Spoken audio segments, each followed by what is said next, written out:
Mga kapuso, mainit at malinsangan pa rin ngayong araw ng Lunes. Ayon po sa Pag-asa, posibleng umabot po sa 41 degrees Celsius ang pinakamataas na heat index o damang init ngayong araw.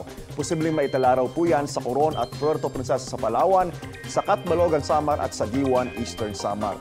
38 degrees Celsius naman po sa Pasay City at dito sa Quezon City. Paalala po mga kapuso, under extreme caution level po ang mga ganyang linsangan. May banta po yan ng heat cramps, heat exhaustion o kaya ano pang may comorbidities kaya mag-ingat po tayo mga kapuso. Paalala po, panatiling presko po ang pananamit at dalasan po ang pag-inom ng tubig. Ayon po sa Pag-asa, hanggang yan po nakaka-apekto ngayon sa Northern Zone habang easterlies naman umiral sa labang bahagi po ng ating bansa. Paalala po mga kapuso, stay safe and stay updated. Ako po si Anjo Pertiara.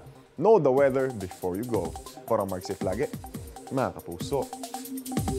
Kapuso, huwag magpapahuli sa latest news and updates. Mag-iuna ka sa balita at mag-subscribe sa YouTube channel ng GMA Integrated News.